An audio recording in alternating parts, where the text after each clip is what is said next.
আসসালামু আলাইকুম। আমি টোফেল যেভাবে পড়েছি সেটাই ভিডিওতে শেয়ার করছি। এটা নিয়ে অনেকের রিকোয়েস্ট ছিল যে আমি যেভাবে পড়েছি সেটা যেন শেয়ার করি, তাহলে নতুনদের অনেক হেল্প হবে। তো টোফেল যেহেতু বাংলাদেশি স্টুডেন্টদের জন্য না, সেহেতু এখানে অনেক এক্সট্রা ইনফরমেশন থাকে যেগুলো আমাদের জানার প্রয়োজন নেই, তো সেগুলো আমরা স্কিপ করতে পারি। টোফেল মূলত শুরু হয় মানে বাংলাদেশি স্টুডেন্ট যারা আছে প্রতিযোগিতামূলক পরীক্ষার জন্য, বিশেষ করে অ্যাডমিশন বা বিসিএস যে কোনো চাকরি প্রার্থী মানে যারা পড়ে, অথবা ইংরেজির বেসিক স্ট্রং করার জন্য পড়ে থাকে। তো তাদের ক্ষেত্রে শুধু গ্রামার রিভিউ অংশ, অর্থাৎ গ্রামার রিভিউয়ের 39 পেজ থেকে পড়াটা স্টার্ট হবে। আর আমি টোফেল পড়ার জন্য এই যে একটা রুটিন শেয়ার করেছিলাম আমার আইডিতে, অর্থাৎ আমি 15 দিনের একটা টার্গেট নিয়েছিলাম। তো এই টার্গেট নিয়ে 15 দিনে বইটা রিভিশন করেছি। শুরুতে যে পৃষ্ঠা নাম্বার এভাবে দিয়েছি, তো এরপরে প্র্যাকটিস টেস্ট আছে সেগুলো করেছি। তো 15 দিনে সুন্দর একটা চ্যালেঞ্জ নিয়ে এই বইটা সুন্দরভাবে শেষ করা যায়।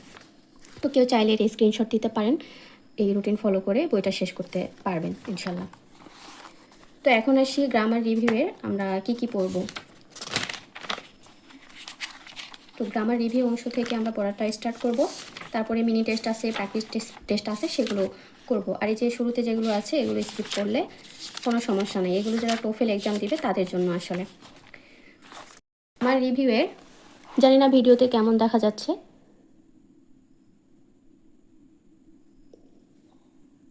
গ্রামার রিভিউয়ের এখানে normal sentence pattern in English, এখান থেকে শুরু পড়াটা। তো আমেরিকান ইংলিশে তারা কি ফলো করে, তারা একটা সেন্টেন্সের স্ট্রাকচার মানে এই প্যাটার্নটা ফলো করে যে সাবজেক্ট, ভার্ব, কমপ্লিমেন্ট, মডিফায়ার। তো এই কমপ্লিমেন্টটাকে আমরা বাংলাদেশে কি বলি, এটাকে হচ্ছে অবজেক্ট বলা হয়, মানে এই অবজেক্টকেই তারা কমপ্লিমেন্ট বলে। তো আমাদের সেন্টেন্স প্যাটার্নটা কি subject plus verb plus object. আর এখানে এই টোফেল বইটা ফলো করা হচ্ছে সাবজেক্ট, ভার্ব, কমপ্লিমেন্ট, মডিফায়ার। তো এই কমপ্লিমেন্টটা মূলত অবজেক্ট অথবা এক্সটেনশন বলা যায়। তবে এখানে কিছু কিন্তু আছে, সেগুলো পরে আস্তে আস্তে ইনশাল্লাহ বলে দিব।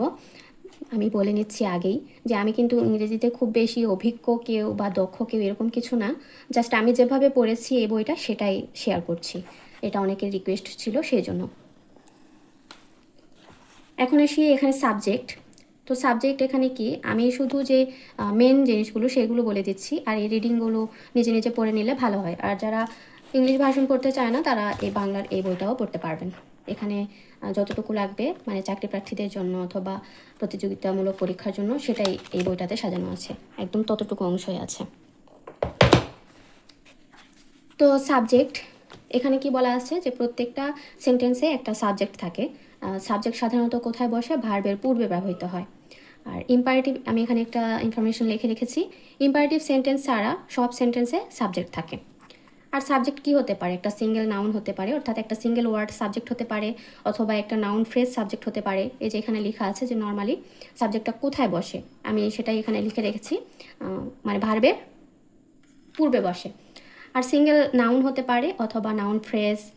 আর নাউন ফ্রেজটা কি, গ্রুপ অফ ওয়ার্ড, সেটা কি হয় এন্ডিং উইথ আ নাউন, মানে নাউন দ্বারা সেটা শেষ হবে। আর একটা কথা এখানে লিখেছি, প্রেপোজিশন দিয়ে শুরু হবে না, মানে কি it cannot begin with a preposition, মানে যে গ্রুপ অফ ওয়ার্ড নাউন ফ্রেজটা এটা কখনোই প্রেপোজিশন দিয়ে শুরু হবে না। আর এক্সাম্পল এগুলো নিজে নিজে দেখলে হয়ে যাবে। তাহলে আমরা এখান থেকে কি পাইলাম, যে সাবজেক্ট প্রত্যেকটা সেন্টেন্সের একটা সাবজেক্ট থাকে, সাবজেক্টটা মূলত ভার্বের পূর্বে বসে। সাবজেক্টটা কি হতে পারে, একটা সিঙ্গেল নাউন হতে পারে, অর্থাৎ একটা ওয়ার্ড ব্যাকের সাবজেক্ট হতে পারে, a group of word subject হতে পারে, অথবা নাউন ফ্রেজ সাবজেক্ট হতে পারে। এই নাউন ফ্রেজটাকে এ গ্রুপ অফ ওয়ার্ড বলা হচ্ছে। এরপর আসি উদাহরণে, এখানে Mary, John, George and I, এখানে সাবজেক্টিভ ফর্ম কেন হলো। তো ভার্বের সাবজেক্ট কখনো আমাদের মানে আমি এটা মনে রেখেছি এভাবে, ভার্বের সাবজেক্ট কখনো অবজেক্ট হিসেবে বসে না, তাই এখানে আই হয়েছে। অর্থাৎ ভার্বের সাবজেক্টটা সবসময় কি হবে, সাবজেক্টিভ ফর্ম হবে। এখানে কিন্তু মি হয়নি, মানে অবজেক্টিভ ফর্ম হবে না, এটা হচ্ছে সাবজেক্টিভ ফর্ম। আর এখানে একটা কথা আছে ইমপার্সোনাল ভার্ব, অর্থাৎ ইমপার্সোনাল দ্বারা কী বোঝাচ্ছে, ইম অর্থ হচ্ছে নো, আর ইমপার্সোনাল মানে এই ধরনের জিনিস বোঝায়, এইটা ওইটা এরকম টাইপের। তো ইমপার্সোনাল প্রোনাউন কি হতে পারে, একটা সাবজেক্ট হতে পারে, কিন্তু এটা নাউনের পরিবর্তে না বসেই। আমরা কি জানি যে প্রোনাউন সবসময় নাউনের পরিবর্তে বসে, কিন্তু এখানে কি নাউনের পরিবর্তে না, কিন্তু এই প্রোনাউনের স্বতন্ত্র একটা কি আছে, ক্ষমতা আছে, যেটা হচ্ছে সাবজেক্ট হতে পারে উইদাউট এনি নাউন। অর্থাৎ এই ইমপার্সোনাল প্রোনাউনটা নিজেই একটা সাবজেক্ট হতে পারে, কিন্তু সেটা নাউনের পরিবর্তে না বসে নিজে নিজেই সাবজেক্ট হতে পারে। ইট এখানে ইমপার্সোনাল প্রোনাউন এবং এটা এই সেন্টেন্সের কি সাবজেক্ট। এখানে আরেকটা কথা, এখানে হচ্ছে প্রিসিডো মানে হচ্ছে সদ্য, প্রিসিডো সাবজেক্ট, এই জন্য এখানে আমি এই বাংলাটা লিখে রেখেছিলাম। তো আর বাকি যেগুলো আছে সেগুলো একটু রিডিং দিলেই হবে। মূল যে জিনিসগুলো সেগুলো আমি এভাবে লিখে লিখে রেখেছি, এতে করে আমার রিভিশন করতে অনেক সুবিধা হয়। ভালোভাবে দেখা যাচ্ছে কিনা জানি না, এই যে কেউ চাইলে স্ক্রিনশট দিতে পারেন। এরপর আসি ভার্বটা হচ্ছে প্রত্যেকটা সেন্টেন্সে একটা ভার্ব থাকে। তো ভার্ব সাবজেক্টের কি পরে বসে, এখানে লিখে রেখেছি ভার্ব সাবজেক্টের পরে বসে। সেটা কি বর্ণনামূলক বাক্যে, কেননা প্রশ্নবোধক বাক্যে কিন্তু ভার্বটা সাবজেক্টের পরে বসবে না, এটা শুরুতেই বসে। তো এখন আসি একটা উদাহরণ, John is going to Miami tomorrow. Miami এটা হচ্ছে একটা বিচের নাম। আর এখানে আমি লিখে রেখেছি একটা পয়েন্ট, নিকট ভবিষ্যৎ হলে কন্টিনিউয়াস টেন্স হয়। এখানে কিন্তু নিকট ভবিষ্যৎ বোঝাচ্ছে এই সেন্টেন্সটাতে, এই জন্য এখানে কন্টিনিউয়াস টেন্স হয়েছে। আর আরেকটা নোট, একাধিক অক্সিলারি থাকলে প্রথমটি কী হয়, ফাইনাইট ভার্ব হয়। তো finite verb, non finite verb, এগুলো নিয়ে ভার্ব অংশে আরও বিস্তারিত আলোচনা আছে। তবে এখানে শুধু আমি এটা লিখে রেখেছি যে এখানে 3টা ভার্ব আছে, যেমন হ্যাজ, বিন, রিডিং। তো এখানে হ্যাজ প্রথম ভার্বটা কি, এটা হচ্ছে ফাইনাইট ভার্ব। এরপর কমপ্লিমেন্ট কি, কমপ্লিমেন্ট হচ্ছে একটা ভার্বকে কি করে, কমপ্লিট করে, মানে পরিপূর্ণ করে। তো complement subject verb plus extension বা কমপ্লিমেন্ট। এই কমপ্লিমেন্ট কী কী হতে পারে, এই যে অবজেক্ট, কমপ্লিমেন্ট, আর একটা কি অ্যাজাঙ্ক্ট। তো অ্যাজাঙ্ক্ট সম্পর্কে আমি যদি বলি, অ্যাজাঙ্ক্ট নিয়ে এখানে আমি লিখে রেখেছি, অ্যাজাঙ্ক্ট হলো এমন একটি অ্যাডভার্বিয়াল এলিমেন্ট যা বাক্যে অতিরিক্ত তথ্য যোগ করে, যেমন সময়, স্থান, পদ্ধতি, কারণ, উদ্দেশ্য ইত্যাদি। তো অ্যাজাঙ্ক্ট হচ্ছে অপশনাল অ্যাডভার্বিয়াল, অর্থাৎ অতিরিক্ত তথ্য দেয়, না থাকলেও বাক্য ব্যাকরণগতভাবে ঠিক থাকে। এটা থাকলেও কোনো সমস্যা নেই, না থাকলেও সমস্যা নেই। আচ্ছা, কমপ্লিমেন্ট হচ্ছে একটা সাবজেক্ট কমপ্লিমেন্ট আর একটা হচ্ছে অবজেক্ট কমপ্লিমেন্ট। তো সাবজেক্ট কমপ্লিমেন্টটা কি, সাবজেক্ট সম্পর্কে তথ্য দিবে। অর্থাৎ এখানে যদি একটা এক্সাম্পল দেখি, জাপান ইজ আ কান্ট্রি, এখানে সাবজেক্টটা কি জাপান। তো জাপানেরই আরেকটা নতুন পরিচয় কি, কান্ট্রি। তো এখানে জাপান সম্পর্কে তথ্য দিচ্ছে কান্ট্রি, সুতরাং এখানে কান্ট্রিটা কি সাবজেক্ট কমপ্লিমেন্ট। আর object complement, we elected him chairman, এখানে এই হিমটাই কিন্তু হিমের নতুন পরিচয় কি, chairman.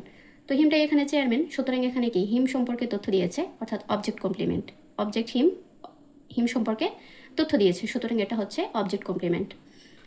R he gave me a pen, এখানে মি আর পেন এই দুটো কিন্তু আলাদা জিনিস, সুতরাং এখানে কি মি আর পেন এক নয়, এই দুটো জিনিস কিন্তু এক নয়, সুতরাং এখানে কি অবজেক্ট কমপ্লিমেন্ট বলা যাবে না। তার কমপ্লিমেন্ট শেষ। এখানে একটা উদাহরণ, she saw John at the movies, এখানে যদি প্রশ্ন করা হয় কমপ্লিমেন্টকে কি এবং কাকে দ্বারা প্রশ্ন করলে যে উত্তরটা পাওয়া যায়, অর্থাৎ হোয়াট এবং হোম। হোয়াট আর হোম দ্বারা প্রশ্ন করলে কি যে উত্তরটা পাওয়া যাবে সেটা হচ্ছে কমপ্লিমেন্ট। এখানে কাকে দেখেছিল, জনকে, সুতরাং জন একটা কমপ্লিমেন্ট। এরপর আসি মডিফায়ার।